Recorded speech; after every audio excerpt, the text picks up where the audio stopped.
पहले देश में आरक्षण का इतिहास क्या, वो जानना भी जरूरी होगा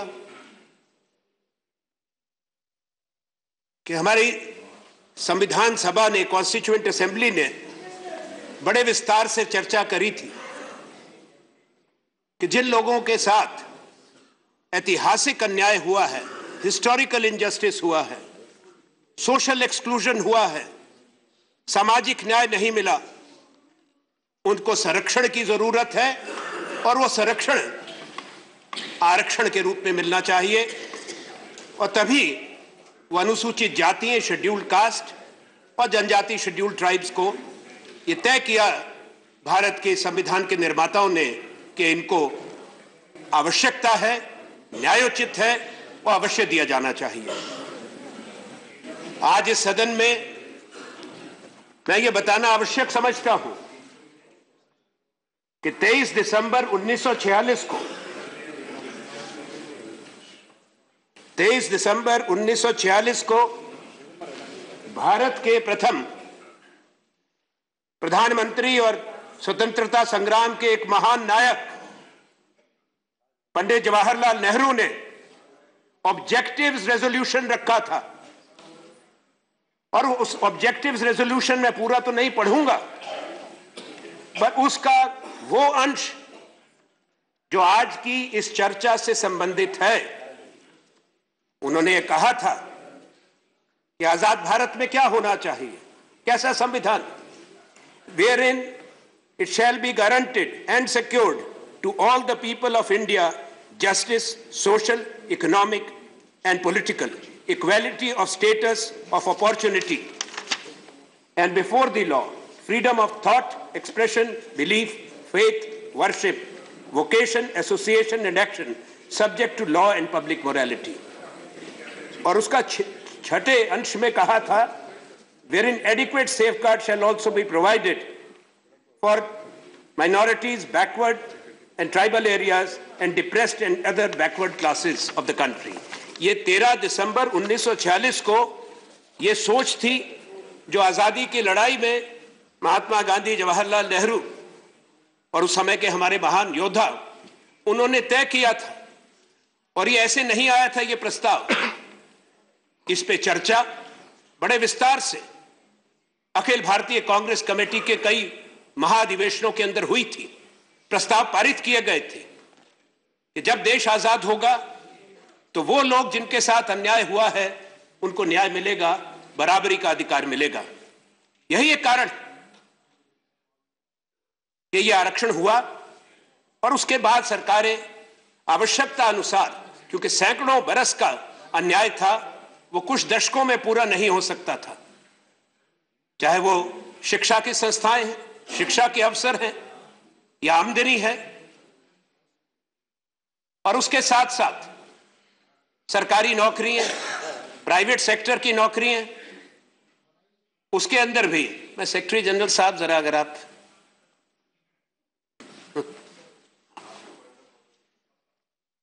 खैर मैं अपनी बात बढ़ाता हूं आगे। मैंने आवश्यक समझा कि नहीं, आप बात कह रहा हूं उसको गंभीरता से कहूं। आनंद जी, आप चेयर को देखकर, मैं चेयर को ही, जी आपकी तरफ ही देखते रहेंगे, कभी कभी इधर उधर भी देख लें। तो बहरहाल ये न्याय मिला, तो ये कहना और ये दिखाना कि पहले कभी कुछ नहीं, मेरा एक आग्रह रहेगा आपके माध्यम से अपने मित्रों से जो उस तरफ है, क्योंकि हम शत्रु किसी को नहीं मानते, हमारी मानसिकता अलग है। हम प्रजातंत्र में विश्वास करते हैं, वैचारिक मतभेद में विश्वास करते हैं, विचारधाराओं का विरोधाभास हो सकता है, पर जहां तक देश की बात है, भारत देश हमारा है, सबका। और इस देश को बनाने में जिन लोगों का योगदान रहा है, उस योगदान को अगर सम्मान से स्वीकार नहीं किया जाएगा, आज जो कहा जाता है कि पहले कुछ नहीं हुआ, तो कुछ नहीं हुआ तो क्या लेकर आए थे 2014 में? हमने इस सदन में गिना चुका है कि भारत की अर्थव्यवस्था कहां खड़ी थी, देश में कैसे ये परमाणु शक्ति, अंतरिक्ष शक्ति हिंदुस्तान बन चुका था। तो इस बात को कृपा करके, इस मानसिकता को आप छोड़ दीजिए। ये बिल आप लाए क्योंकि काफी बात कही थी, देश के लोगों को कई आश्वासन दिए गए थे 2014 में। केवल आश्वासन और वायदे नहीं थे, सब्ज बाग दिखाए थे, एक बहुत बड़ी हवा चली थी। और एक चीज मैं कहूंगा, after every high tide there is a low tide. इस बात को मत भूलिए कि आपने क्या कहा था, सबका साथ सबका विकास। अभी माननीय सदस्य ने कहा, अच्छी बात है, सोच अच्छी है, पर कहीं सही माने में हो रहा है? और वो अच्छे दिन कब आएंगे उसका इंतजार हो रहा है। अभी तक तो देश इंतजार कर रहा है अच्छे दिन का। कृपया बीच में टिक्का टिप्पणी न करें। जो ये अच्छे दिन कह रहे हैं आ गए, बहुत बहुत धन्यवाद। आपकी संवेदनशीलता, माननीय प्रधानमंत्री नरेंद्र मोदी जी की सोच, वो तो कह रहे हैं, मैं आज देख रहा था अभी टेलीविजन पे बाहर, खूब अच्छा। आजकल तो देश की जितनी, और अच्छी बात है, देश में जितनी पोशाक और जितनी पगड़ी, जितनी टोपी है, वो उसमें रोज दर्शन होते हैं, सदन में नहीं होते। पर ठीक है, उनकी मर्जी है, उनकी अपना शौक है, मुझे कोई आपत्ति नहीं। मैं भी हिमाचल की कई तरह की टोपियां हैं, वो कहेंगे तो उनको हम और भी दे देंगे, भेंट कर देंगे। खैर, माननीय, अरे सम्मान होता है, गहलोत साहब ने भी डाली है, ये हिमाचल की टोपी है, इसमें आपत्ति क्या? वो पीछे भी बैठे हैं, आपको भी अच्छी लगती है पगड़ी, इनको टोपी भी अच्छी लगती है, उस बात को रहने दें। मुझे कृपया शांति रखें। हाँ आनंद जी, आप अपनी बात मूल विषय। अब जैसा मैंने कहा कि ये जो संविधान का संशोधन है, वो जो पहले प्रावधान, जो हमारे मौलिक अधिकार हैं, फंडामेंटल राइट्स हैं, आर्टिकल 15 और आर्टिकल 16 में पहले से ये रखा गया था संविधान के अंदर, कि जो पिछड़े हैं, कमजोर हैं, उनके लिए सरकार को यह अधिकार रहेगा, राज्य को, स्टेट को, कि वो कोई प्रावधान करे, और उसी के तहत जो आरक्षण अभी तक भारत में हुआ है वो चला। उससे बाहर हटके जब आरक्षण की कोशिश की गई 2 बार, तो सर्वोच्च न्यायालय ने उसको स्वीकार नहीं किया था। ये एक चुनौती भी मैं कहूंगा हर सरकार के सामने रही है, केंद्र की सरकारों के सामने, हमारी सरकारों के सामने भी। चाहे 1992 के अंदर ये चुनौती आई थी, 2010-11 में ये चुनौती आई थी, कई राज्यों के सामने ये चुनौती आई। तो मैं सोचता हूं कि सरकार ने उन तमाम चीजों को मन में रख के, सोच के, विचार करके ये आप लाए। प्रश्न ये है कि क्या बात हुई ऐसी, एकदम से इसको लाया गया। मैं विरोध नहीं कर रहा, पर जब संविधान का संशोधन आता है, एक बड़ा समाज के अंदर एक वर्ग के लिए जिसको समझा जाता है वो कमजोर हैं, उनको भी संरक्षण की जरूरत है, जो आर्थिक रूप से कमजोर हैं पर अभी तक के प्रावधान में वो कवर्ड नहीं है, उनको उसका लाभ नहीं मिलता, या शिक्षा संस्थाओं में या सरकारी नौकरियों के अंदर, तो उनके लिए तुरंत कोई कदम उठाया जाए। मैंने इसलिए ये कहा, और सिर्फ मैं ही नहीं कह रहा, देश पूछता है, इस सोच को पहले से चली थी।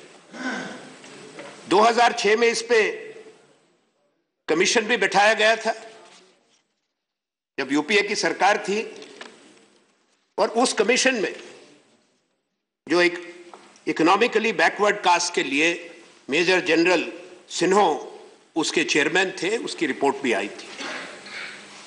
आप कह रहे हैं सोच, कईयों की सोच रही। यह भी जरूर है कि भारतीय राष्ट्रीय कांग्रेस के मैनिफेस्टो के अंदर भी 2014 में हमने इसका जिक्र किया था। हम इसलिए भी इसका समर्थन कर रहे हैं क्योंकि हमारी ये सोच रही थी, हमने अपने मैनिफेस्टो में लिख दिया था। अब ये अलग बात है कि चुनाव के नतीजे और हुए, आप हंसते खेलते आए, हम लोगों ने स्वीकार कर लिया जो नतीजा आया, पर आपको 4 साल 7 महीने ये कुछ समझ में नहीं आ रहा कि वो क्या हो गया था 4 साल 7 महीने, कि उसके बाद आप लाए हैं आखिरी सत्र के अंदर। ये आखिरी सत्र है, उसके बाद चुनाव है। अब इसमें कोई ज्यादा दूर जाने की जरूरत नहीं है। वास्तविकता यह है, सच्चाई सुनना जरूरी है। अभी महीना नहीं हुआ,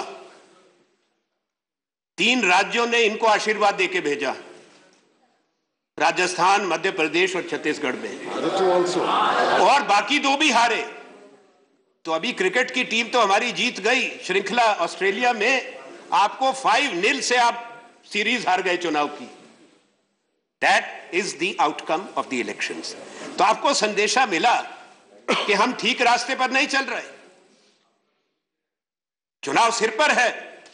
अभी तो 3 राज्यों ने एक छोटा संदेश दिया है, बड़े संदेश की भी पूरी उम्मीद करें और जरूर मिलेगा, कुछ महीने की बात है।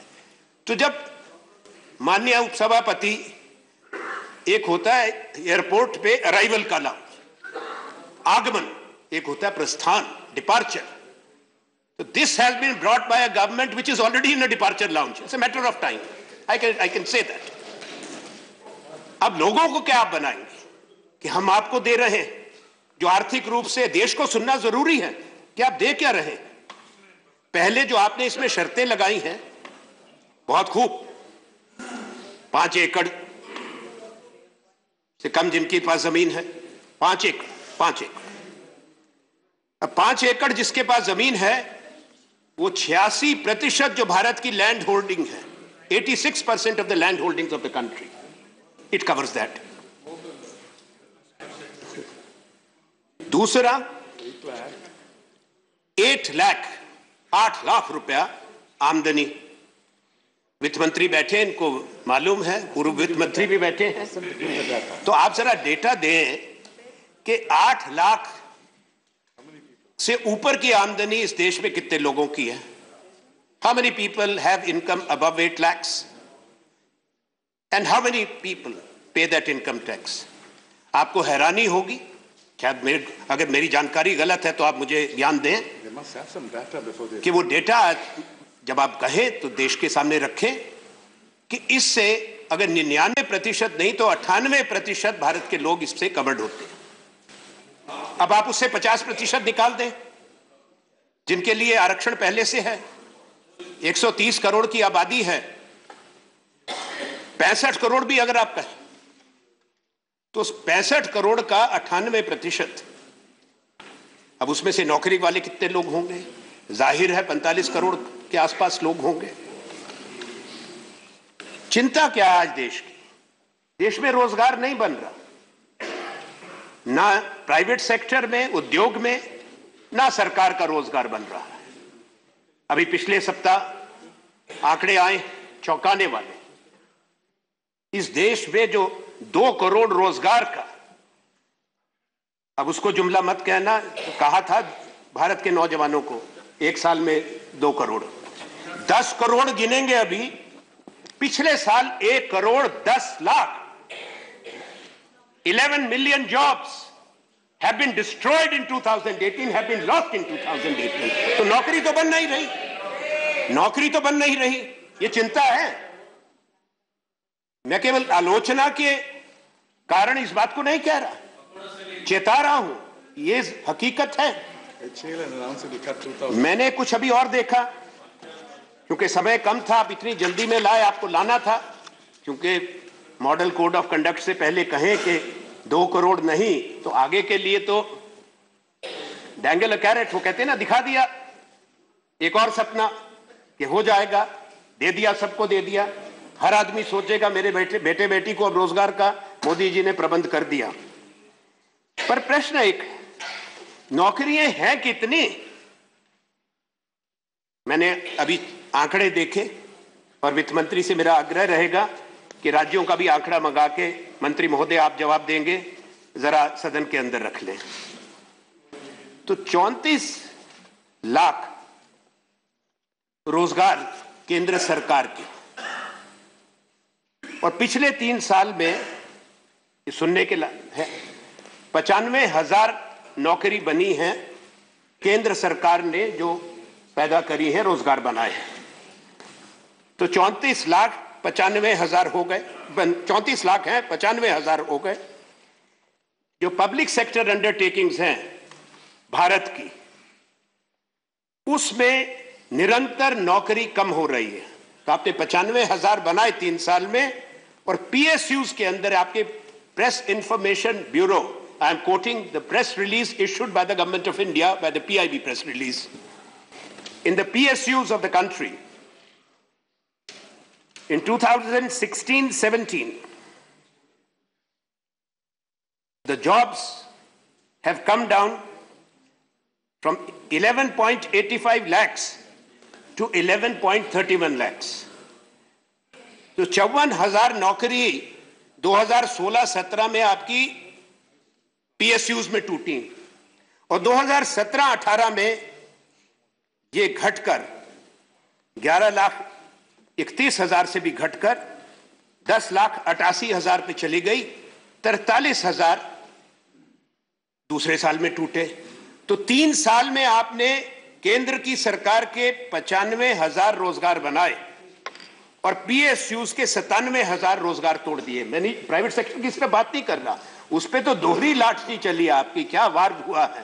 पहले नोटबंदी का जश्न मनाए, दूसरा जल्दबाजी में गलत मॉडल जीएसटी का थोप दिया, व्यापार तोड़ दिए, लोग बेरोजगार हो गए, लोगों का नुकसान किया। तो ये रोजगार तो इतना है। राज्यों के आंकड़े माननीय वित्त मंत्री देंगे, गहलोत जी सज्जन व्यक्ति हैं, आपने भी कुछ होमवर्क किया है इस पे, वो भी रख दें। तो ये जो आप 10% लाए हैं और 98% लोग इससे कवर होते हैं जो आपने बनाया 5 एकड़ 8 लाख। तो मैं सोच रहा था, और मैंने कई अर्थशास्त्रियों से, मैं नाम भी रख सकता हूं, सदन में आने से पहले मैंने फोन किया, मैंने कहा मेरे को कुछ ज्ञान दो, मैंने पढ़ा है अर्थशास्त्र, पर मैं इतना विद्वान नहीं हूं कि एक एक आंकड़े मेरे पास हो, मुझे बताओ इसमें कितने साल लगेंगे। तो उन्होंने कहा कि शायद 800 साल कैलकुलेट करके। अब देखो ना नौकरी कितनी है, लोग कितने हैं, किसको बता रहे हो, कर दिया। भैया कृपा करो, पहले अर्थव्यवस्था सुधारो, विकास की गाड़ी वापस पटड़ी पे लाओ, रोजगार पैदा करो। आपने तो ऐसा कह दिया, ऐसा होता है, सपने देखना सपने दिखाना शौक है, फितरत है इंसान की, तो आपने भी दिखा दिया। ये इतना बड़ा सपना दिखा रहे हैं आप देश के लोगों को।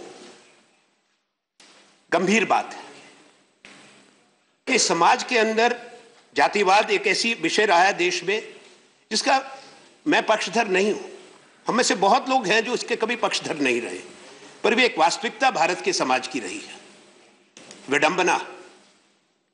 इसलिए सामाजिक परिवर्तन आवश्यक है, और जो लोग पिछड़े हैं, जो विकास की परिधि से बाहर रह गए, उनको उसमें जोड़ना, उस प्रक्रिया में जोड़ना, उसका लाभ देना, ये देश का धर्म है, कर्तव्य है, हर सरकार का, हर भारतीय का। तो अगर हम उस दृष्टिकोण से भी इसको देखते हैं तो यह जरूरी हो जाता है कि हम इस विषय पे विस्तार से देश में चर्चा करें, सदन को भी मौका देते, हर सदस्य को यह अवसर देते कि वो लोगों से बातचीत करे, समाज के उन वर्गों से बातचीत करे जिनको ये एक नया सपना मिलेगा कि क्या चाहते हैं, क्या शर्तें होनी चाहिए, क्या ये सही है या नहीं है, या इसमें कोई और भी सुधार लाया जा सकता है। वो सुधार माननीय उपसभापति महोदय, वो कैसे हो सकता था? वो सुधार लाने का एक ही तरीका था, जो कोई भी कानून बनता है, ये तो संविधान का संशोधन है। और इसलिए अभी कई जो है, मैं कहूंगा that there are another 2 twin barriers which the government will face. We hope that you will overcome, but you will face that.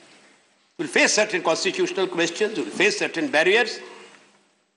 But this tendency of this government not to respect parliament, but to bypass legislative scrutiny while making laws or constitutional amendments, I deplore it.